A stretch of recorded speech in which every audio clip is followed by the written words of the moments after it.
Bismillahirrahmanirrahim. Assalamu alaikum warahmatullahi wabarakatuh everybody. Welcome back to my channel. After such a long time, 2 हफ्ते का gap आ चुका है. बस बहुत ज़्यादा अजीब सी कमिटमेंट्स चल रही थी. would like to share कि obviously जब आप छुट्टियां होती हैं for us teachers, हमारे पास बहुत सारे और दिमाग में चल रहे होते हैं कि चलो कोई प्रोफेशनल डेवलपमेंट कोर्स कर लेते हैं या कुछ भी अपने जो प्रोफाइल है, अपना जो रेज्यूमे है उसको अपग्रेड करने की कोशिश रहती है हमेशा. याद रखिएगा इट्स अ कॉम्पिटिटिव वर्ल्ड. आप में जितनी ज़्यादा आपके पास डिफरेंट काइंड्स ऑफ स्किल्स होंगे, सर्टिफिकेट्स और कोर्सेज एंड ऑल दैट होगा, आपका रेज्यूमे उतना ही स्ट्रांग होगा और it's a never ending journey.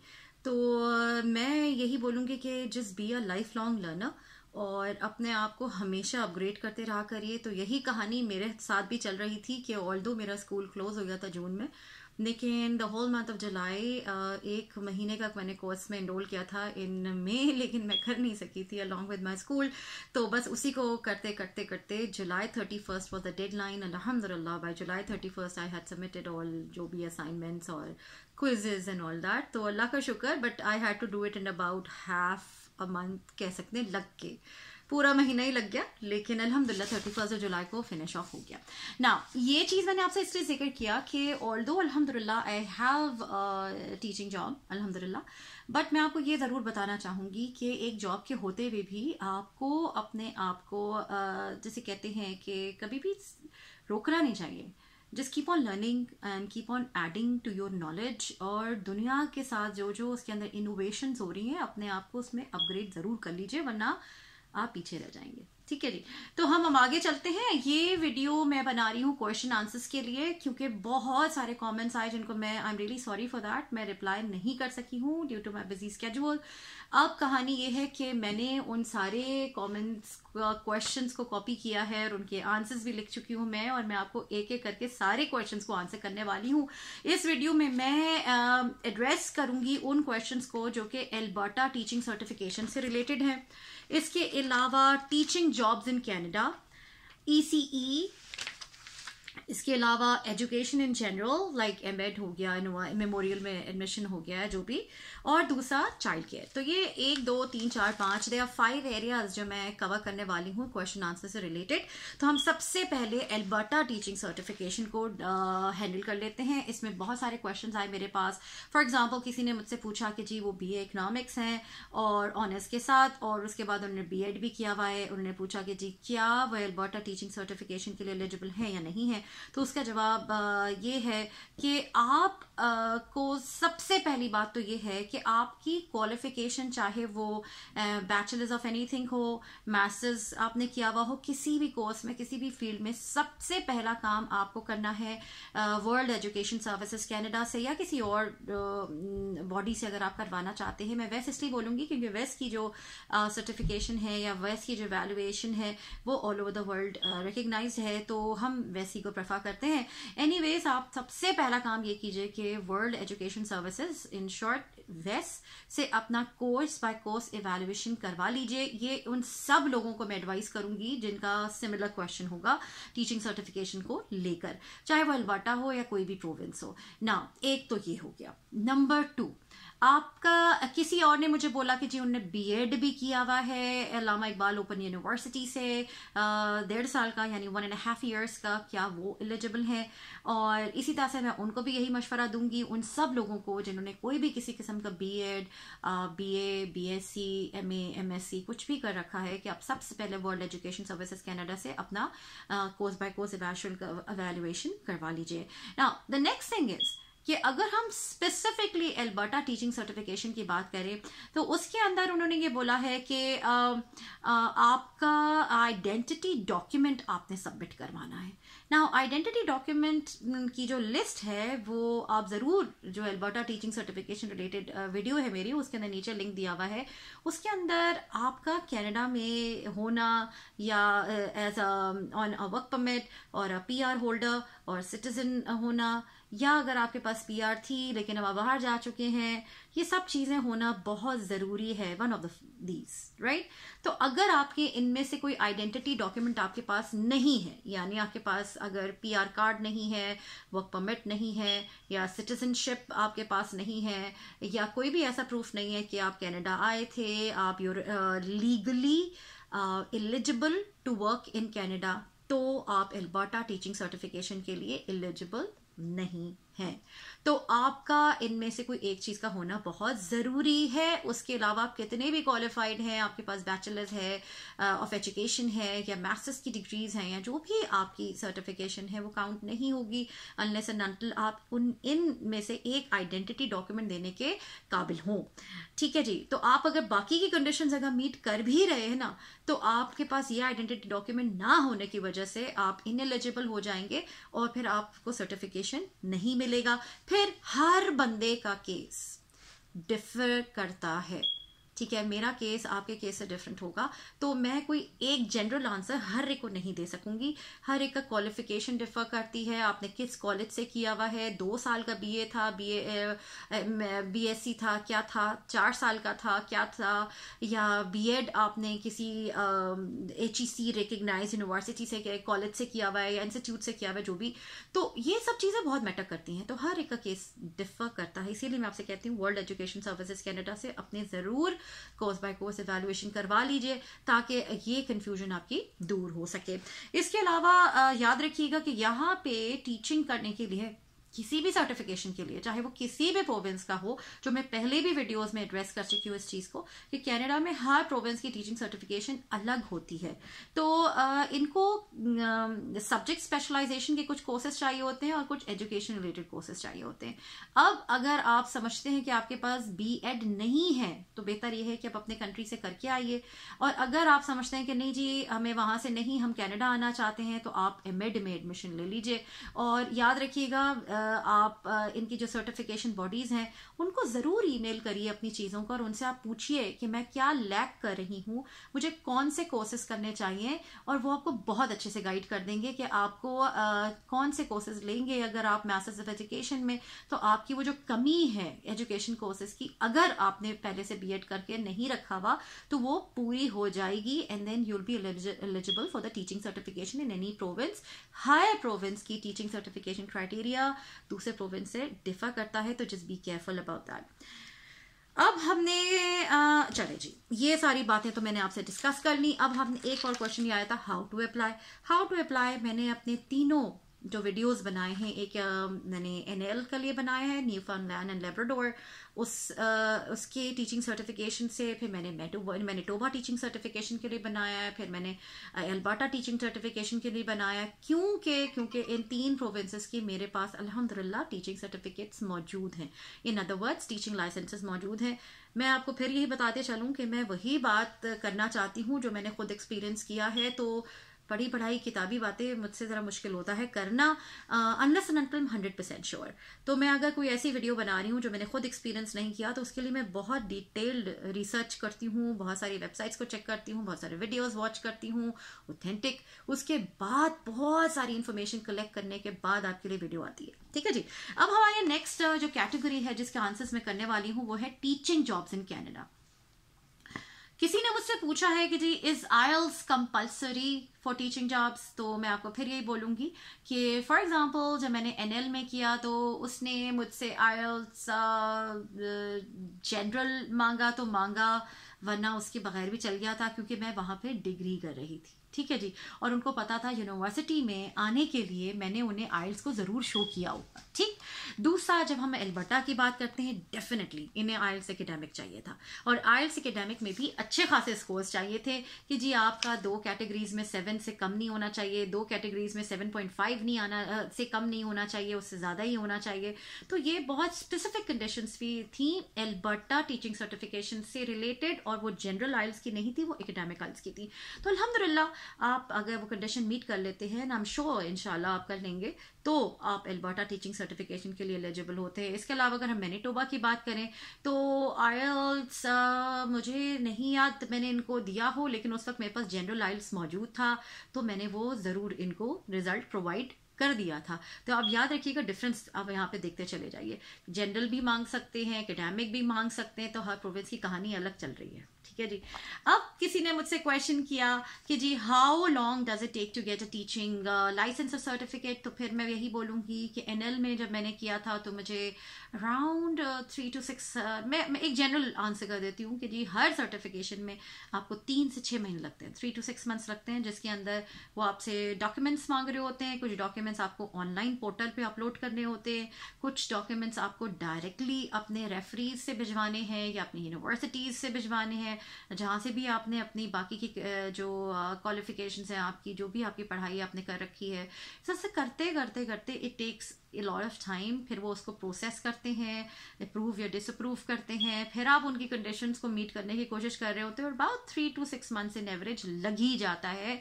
और पेंडेमिक में मैनिटोबा वाले में बहुत टाइम लगा था, मुझे अराउंड 9 to 12 months लग गए थे। ठीक है, तो नेक्स्ट क्वेश्चन है, does it count while calculating CRS score teaching. मेरा ख्याल है टीचिंग सर्टिफिकेट से रिलेटेड था कि अगर आपके पास कोई टीचिंग लाइसेंस आपने ले रखा है इन कनाडा किसी भी प्रोविंस का, तो क्या आपका CRS स्कोर में उसका कोई फर्क पड़ने वाला है? तो उसका जवाब है नहीं। ठीक है, क्योंकि ये एक सिर्फ लाइसेंस है, तो ये इससे कुछ नहीं होता। तो लाइसेंस का मतलब होता है कि you will be allowed, you will be you can say legally eligible to work in that particular field, बस इसका और कोई मतलब नहीं है। ठीक है जी।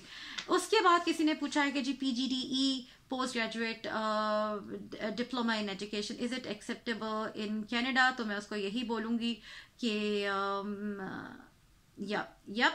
लेकिन आप अपना जो कोर्स बाय कोर्स इवैल्यूएशन है वो ज़रूर करा लीजिए।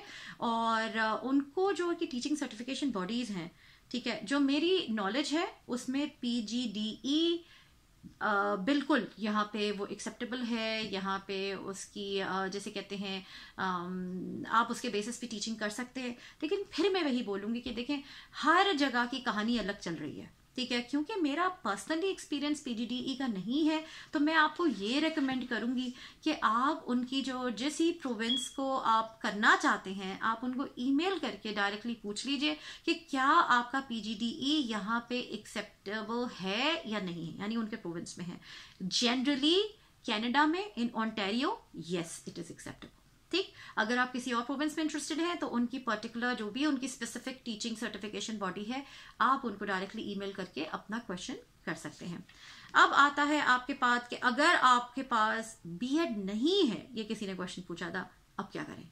तो उसका जवाब यही है कि देखिए, अगर आपके पास BEd नहीं है और अगर आप यहाँ पे आना चाहते हैं तो आप ये कीजिए कि आप वहीं से कर लीजिए, थोड़ा सस्ता पड़ेगा आपको।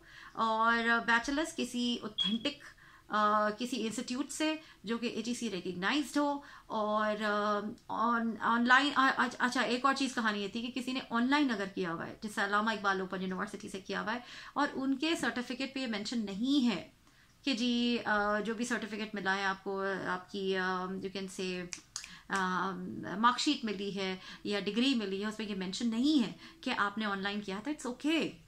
ठीक है, तो इसी के मुझसे नहीं पूछा था उन्होंने कि आपने ऑनलाइन किया था या नहीं किया था। ठीक है, तो अगर आप अपने कंट्री से करते हैं, तो जैसे मैं एक और वीडियो में आपको बना चुकी हूँ कि कोई भी चीज़ कर लेना, चाहे वो EC हो या BEd हो, आप अपने अगर होम कंट्री से करते हैं तो आपको बहुत सस्ता पड़ता है। अगर उसके होते हुए अगर आप यहाँ आते हैं तो आपको लाइसेंसिंग में बहुत आसानी होने वाली है। अगर आप MEd में एडमिशन लेकर आते हैं और पीछे से BEd आपके पास नहीं है, तो आप एज अ सब्स्टिट्यूट टीचर भी काम नहीं कर सकते। तो मेरा मशवरा ये होगा कि आप अपने होम कंट्री से BEd कीजिए। आपके पास सब्जेक्ट स्पेशलाइजेशन तो ऑलरेडी मौजूद है। फॉर एग्जांपल, आपने कोई अच्छा BSc 4 years का कर रखा है, या MSc कर रखा हुआ है, या BA 4 years या MA किया हुआ है, उसके बाद आपके पास BEd भी मौजूद है। तो on the basis of these qualifications आप क्या कर सकते हैं, आप आते साथ ही आप टीचिंग लाइसेंस के लिए अप्लाई कर सकते हैं। याद रखिएगा, एज एन इंटरनेशनल स्टूडेंट आप 20 hours काम करने के लिए एलिजिबल होते हैं। Once you get the teaching licence, तो आप उसके बिहाफ पे आप अपना एक पार्ट टाइम जॉब, बजाय इसके कि आपको minimum wage part time job करें, आप अपने फील्ड रिलेटेड टीचिंग करके आप बहुत अच्छा कमा सकती हैं, ठीक है। तो अगेन उनकी जो रेट्स हैं क्या हैं वो हर प्रोविंस में अलग होता है सब्स्टिट्यूशन के, तो उसकी डिटेल्स में इस वक्त हम नहीं जा रहे। एक जनरल मैंने आपको आंसर जो करना था वो मैंने आपको कर दिया है कि आप ये कर सकते हैं। लेकिन अगर आप तो ये जो जवाब था वो ये था कि अगर आपने बीएड नहीं किया तो क्या करें, तो इसका जवाब ये था कि आप अपने होम कंट्री से कर लीजिए, फिर अगर आप आते हैं तो it's going to benefit you more. अगर आप कहते हैं नहीं जी हमें तो बीएड नहीं करना, हमें तो यहाँ के एमिड में एडमिशन लेकर आ जाना है, it's totally up to you, it's your choice. लेकिन याद रखिएगा फिर आपको टीचिंग सर्टिफिकेट नहीं मिलेगा, फिर आपको कोई और जॉब्स करनी पड़ेंगी, ठीक है। कोई और जॉब्स में कोई भी जॉब आ सकती है, सही। अब हमारे पास कुछ क्वेश्चंस हैं तीसरी कैटेगरी के बारे में जो कि है ईसीई, अर्ली चाइल्डहुड एजुकेटर के बारे में। पहला क्वेश्चन ये था कि जी उन्होंने बीए इंग्लिश का रखा है, उनके पास मास्टर्स भी है, हाँ जी, तो कोई कुछ का था कि जी हमने मास्टर्स भी किया हुआ है, हम डॉक्टर्स हैं या कुछ भी हैं, तो क्या हम ईसीई के लिए एडमिशन के लिए एलिजिबल हैं? क्योंकि ऑब्वियसली उसके लिए तो सिर्फ इंटरमीडिएट, या इंटरमीडिएट का मतलब होता है हाई स्कूल डिप्लोमा की रिक्वायरमेंट है, तो क्या हम एलिजिबल हैं? तो जी इसका सिंपल सीधा जवाब ये है कि बिल्कुल आप एलिजिबल हैं फॉर द एडमिशन। अब उस पर्टिकुलर इंस्टीट्यूट जहां पे अप्लाई कर रहे हैं ये उनकी पॉलिसीज हैं कि वो आपको एडमिशन दे या ना दे, लेकिन एलिजिबिलिटी क्राइटेरिया का जो मीट करने का जहां तक सवाल है तो you are definitely eligible. I know doctors, dentist and all जो, या मास्टर्स जिन्होंने आके ऑब्वियसली उनकी एक हायर डिग्री मौजूद थी लेकिन उन्होंने नीदर आके ईसीई में एडमिशन लिया। उसकी वजह आपको बहुत अच्छी तरह मैं बता भी चुकी हूँ बहुत दफ़ा, फिर बता देती हूँ कि ईसीई की यहाँ पे बहुत डिमांड है। आप उसके अंदर कोई डिग्री अगर आप कर लेते हैं तो आपको जॉब सीख करने में, जॉब एक्वायर करने में आसानी हो जाएगी, और उसके बाद अगर आपको वो जॉब मिल गई तो on the basis of that experience आप अपने पीआर अप्लाई कर सकते हैं। यहाँ पे ऐसे बहुत सारे प्रोविंसेस हैं जिसके अंदर ईसी की बहुत हाई डिमांड है, और अगर आप उधर एक साल जॉब कर लिया और आपने वहाँ के प्रोविंशियल नॉमिनी प्रोग्राम में अप्लाई कर दिया तो आपको बहुत आराम से इंशाल्लाह ताला पीआर मिल जाएगी, ठीक।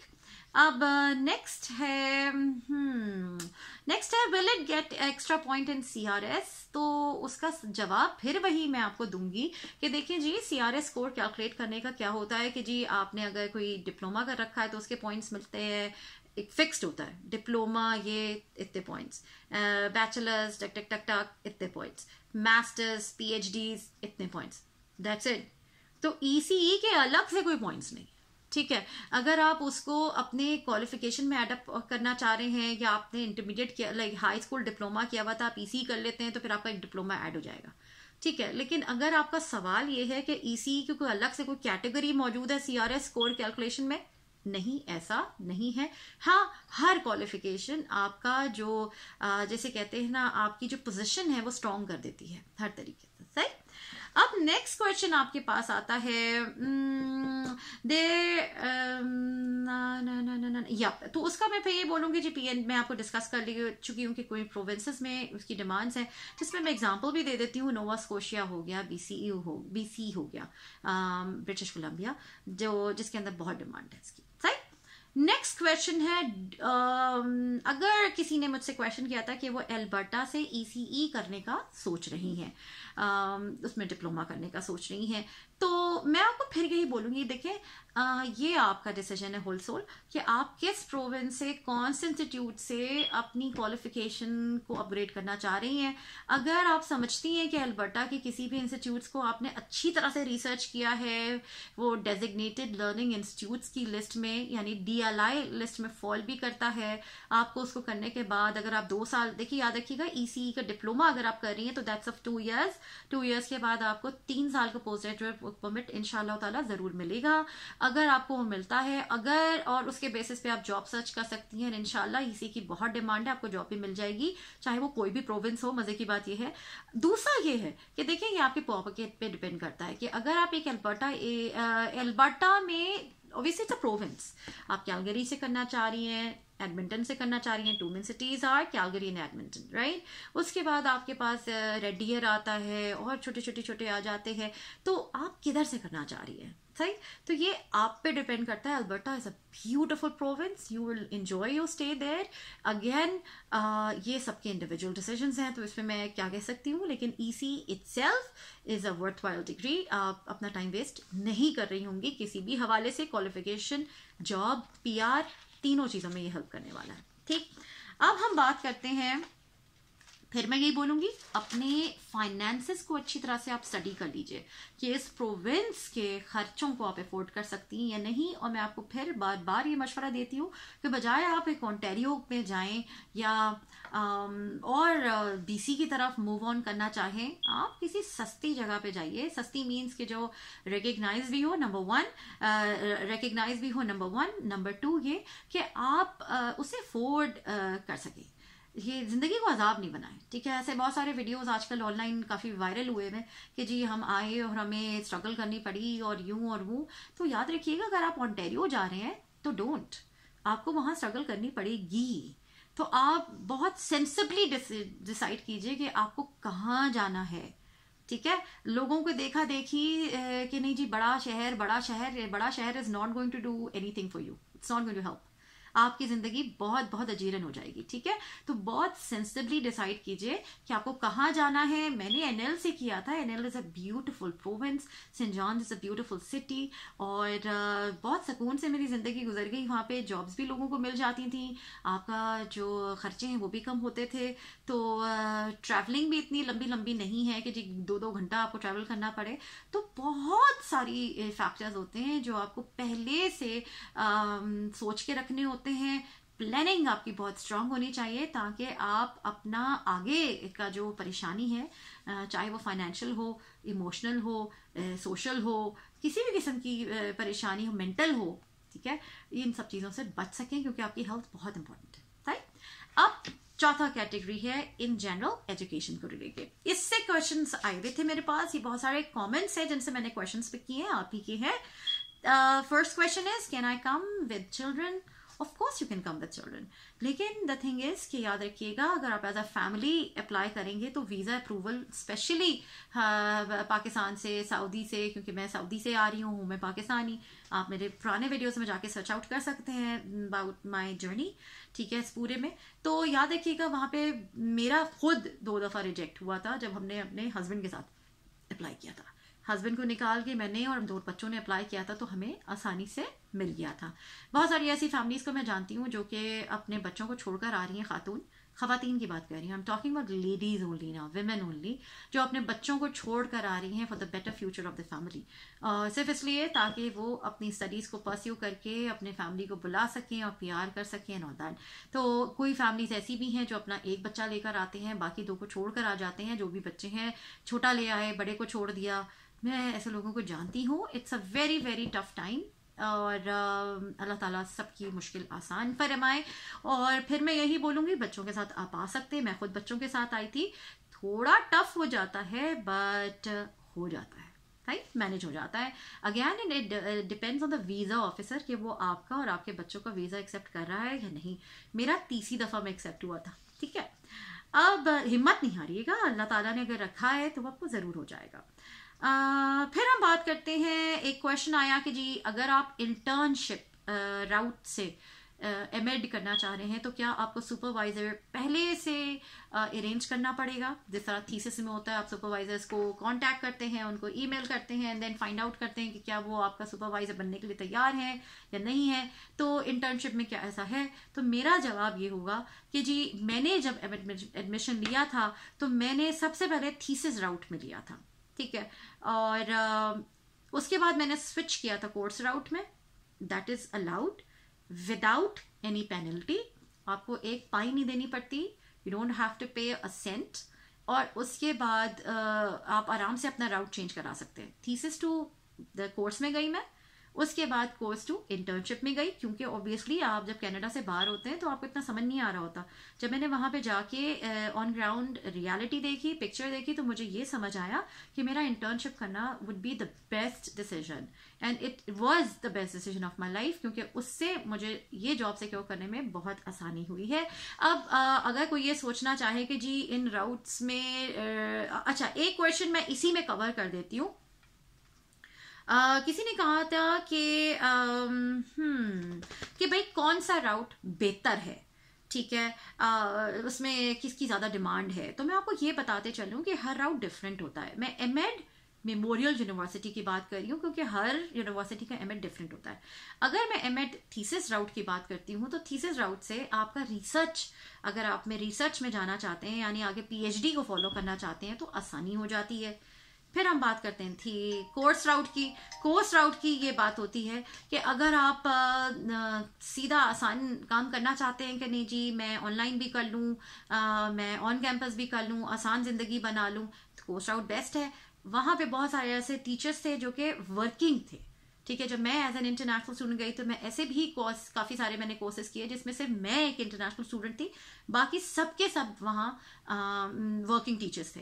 तो उनके लिए आसान नहीं था कि वो थीसिस में चले जाएं या वो किसी और चीज़ में चले जाएं। They just wanted to upgrade, ताकि उनका जो टीचिंग सर्टिफिकेशन का लेवल है वो हाई हो जाए और उनकी सैलरी इंप्रूव हो जाए, सही इंक्रीज हो जाए यानी कि, ठीक है। तो वो लोग कोर्स रूट को ही प्रेफर कर रहे थे। उसके बाद हम बात करते हैं इंटर्नशिप राउट, जो मैंने किया, ठीक है। इंटर्नशिप राउट मैंने क्यों किया, इसके क्या बेनिफिट्स हैं? तो उसके बेनिफिट्स ये हैं कि आपको उनकी जो उनका एजुकेशन सिस्टम है उसका बहुत अच्छा आइडिया हो जाता है, आपको हैंड्स ऑन एक्सपीरियंस मिल जाता है, उनके क्लासरूम्स, उनके एजुकेशन सिस्टम की एक अच्छा फील आ जाता है, आप समझ जाते हो, और उसके अलावा आपको रेफरेंसेस मिल जाते हैं, और उन रेफरेंसेस बिहाफ पे आप टीचिंग, यहाँ पे याद रखिएगा किसी भी जॉब के लिए जब आप अप्लाई करते हैं तो आपसे 3 रेफरी मांगते हैं, और अगर आप पाकिस्तानी रेफरी मत दीजिएगा, आपको यहाँ पे कैनेडियन रेफरीज देने होते हैं, यानी रेफरेंसेस देने होते हैं।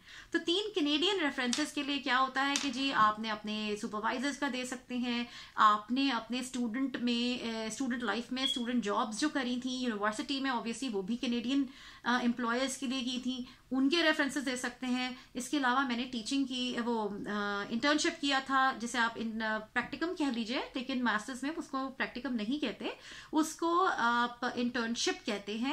और उसमें मैंने 10 वीक्स कह लीजिए, 10 वीक्स का किया था, और उसमें मैंने बहुत अच्छा रेफरेंस मुझे मिल गया था अल्हम्दुलिल्लाह अपने एक्सटर्नल सुपरवाइजर से, क्योंकि उसमें 2 सुपरवाइजर्स होते हैं, एक इंटरनल होता है और एक एक्सटर्नल होता है। इंटरनल आपका प्रोफेसर होता है यूनिवर्सिटी का, और एक्सटर्नल वो होता है जिसके साथ आप वहां जाके उसकी क्लास में काम कर रहे होते हो, ठीक है। तो अल्लाह का शुक्र मुझे उससे रेफरेंसेस मिल गए थे, तो जॉब अप्लाई करने में, अपने रेफरेंसेस को प्रोवाइड करने में बहुत आसानी हो गई थी मुझे। तो ये जवाब है उस चीज़ का।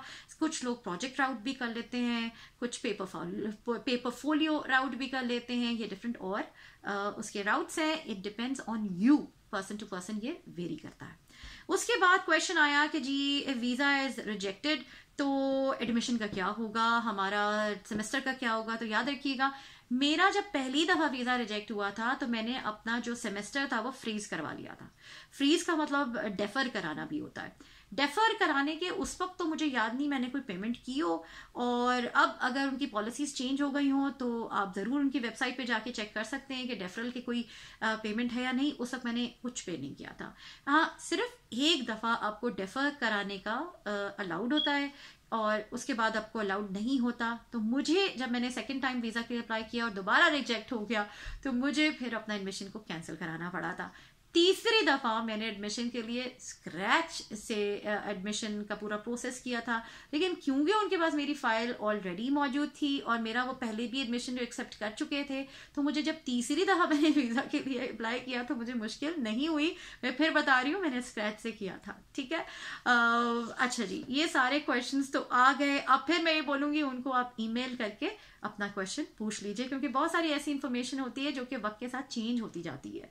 ठीक है, यूनिवर्सिटीज़ के अपने डिसीजंस होते हैं, उनकी फ़ी इंक्रीज हो रही है, उनकी पॉलिसीज़ चेंज होती जा रही हैं। तो बेहतर यही है कि आप डेफरल के बारे में, अगर आपका वीज़ा रिजेक्ट हो जाता है, आप कितनी बार डेफर करा सकते हैं, आप उनसे डायरेक्टली पूछ लीजिए उसका फ़ी है या नहीं।